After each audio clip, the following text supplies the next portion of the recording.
So, ఒక artist అంటే ఒక ఆర్టిస్ట్‌కి ప్రొడ్యూసర్ గాని, మీరు గాని ఒక క్యారెక్టర్ ఇస్తే 5,000 మనీ ఇస్తే, సో, అందులో 3,000 వాళ్ళకిచ్చి 2,000 కాస్టింగ్ డైరెక్టర్స్ ఉంచుకుంటారని చెప్పి వింటూ ఉంటాం. ఆ! సో, దానికి మీరేమంటారు? అది నేనే చెప్పాను. హ్మ్. 5,000కి 3,000 అంటే ఇస్తా. ఎందుకు అలా చేస్తారు? 5,000 ఇస్తే ఆమె కష్టం గదా! ఆమెకిచ్చేయొచ్చు కదా! అందుకే ఆమెకి 3,000 ఇస్తున్నా నేను. హ్మ్. అంటే నేనెంత తీసుకోవాలో మీరు చెప్తే దాన్ని బట్టి నేను తీసుకోను వద్దని చెప్తాను. యాక్చువల్‌గా మీకు మనీ వస్తూ ఉంటాయి గదా!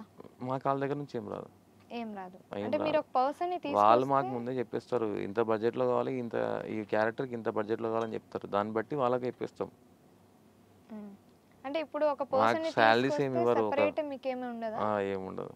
ఏముండదు. హ్మ్. అంటే వచ్చే దాంట్లోనే మీరు ఆ! తీసేసుకుంటారు. అంతే. చెప్తాం వాళ్ళకి కూడా. వాళ్ళకి హ్మ్. అగ్రీ అంటేనే ప్రొసీడ్ అవుతాం. లేకుంటే లేదు. హ్మ్. అంటే కొంతమంది కాస్టింగ్ చేసేవాళ్ళైతే మనీనే ఇవ్వరు అని చెప్పి వింటూ ఉంటాం. సో, అది దానికి మీరేమంటారు? మీరెప్పుడైనా అలా ఎప్పుడైనా చేసారా? నేను మనీ ఇవ్వకపోవడం అనేది ఏం లేదు. రూమర్స్ అనేటివి స్ప్రెడ్ అవుతూ ఉంటాయి. నేను నా సొంత మనీ ఇచ్చినవి చాలా ఉన్నాయి. నాకు రావాల్సినవి కూడా చాలా ఉన్నాయి. సొంత మనీ. సొంత మనీ ఇచ్చినవి హ్మ్. ఉన్నాయి. ఆర్టిస్ట్‌లకు మనం కాంటాక్ట్ అయినా కూడా వాళ్ళు చెప్తారు. అట్లేం లేదు. హ్మ్. వాళ్ళు ప్రొడక్షన్ నుంచి మనకు పేమెంట్ లేట్ వచ్చినా కూడా, లేకుంటే నా సొంత పేమెంట్ తోటి ఇచ్చినవి ఉన్నాయి.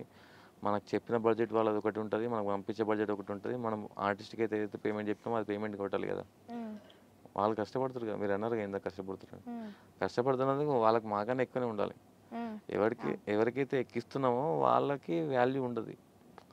ఇప్పుడు 5,000 ఉందో 5,000కి 1,500, 2,000 ఇచ్చినోళ్ళకే వాల్యూ ఉంది. హ్మ్. 5,000 ఇస్తుర్రు నాకు, నేను నీకు 3,000 ఇస్తాను, 2,000 ఇస్తానోడికి వాల్యూ లేదు.